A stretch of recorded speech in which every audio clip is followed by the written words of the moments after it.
Welcome to சுட்டி குட்டீஸ் கதைகள். ஒரு மாலை பள்ளி முடிந்து அண்ணன் தம்பி தங்கை மூவரும் வீட்டுக்கு நடந்து போகிறார்கள். சாலையில் ஒரு வயதான மனிதர் ஒரு பெரிய பையை தூக்கிக் கொண்டு மெதுவாக நடந்து கொண்டிருந்தார். அந்த தாத்தா ரொம்ப கஷ்டப்பட்டு பைய தூக்கிக்கிட்டு போறாரு போல. அவருக்கு உதவி செய்யலாமா? ஆமா, போய் கேட்போம். மூவரும் அந்த தாத்தாவிடம் சென்றார்கள்.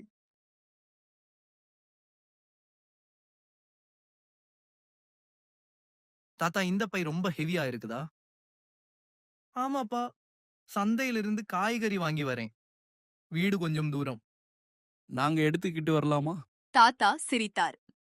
உங்களுக்கு கஷ்டமாகுமோ? பரவாயில்ல தாத்தா, நாங்க உதவி பண்ணுவோம். அண்ணன் பையை எடுத்துக்கொண்டான். அவர்கள் தாத்தாவோட சேர்ந்து நடக்க ஆரம்பிச்சார்கள். நடந்து கொண்டிருக்கும் போது தாத்தா பேச ஆரம்பித்தார். நான் இளமையில் தினமும் 10 கிலோமீட்டர் நடந்தே வேலைக்கு போவேன். வாவ், அது ரொம்ப கஷ்டம் தாத்தா. அப்போ கஷ்டமா தோணல. இப்பதான் வயசு ஆகுது. சில நிமிடங்களில் அவர்கள் தாத்தாவின் வீட்டை அடைந்தார்கள். ரொம்ப நன்றிப்பா. நீங்கள் இல்லையென்றால் நான் இன்னும் ரோட்லேயே இருப்பேன். அவர் உள்ளே போய் மூவருக்கும் தண்ணீர் கொண்டு வந்தார். தாத்தா, நாங்க போகணும். வீட்ல லேட் ஆகுது. சரிப்பா, ஆனா ஒரு விஷயம் நினைவில் வைங்க. மூவரும் ஆர்வமாக பார்த்தார்கள்.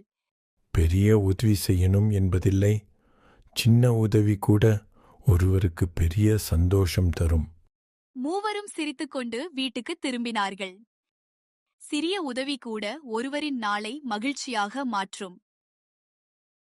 இந்த வீடியோ பிடித்திருந்தால் லைக் செய்யுங்கள் மற்றும் சப்ஸ்கிரைப் செய்யுங்கள். அடுத்து என்ன கதை வேண்டும் என்று கமெண்டில் சொல்லுங்கள்.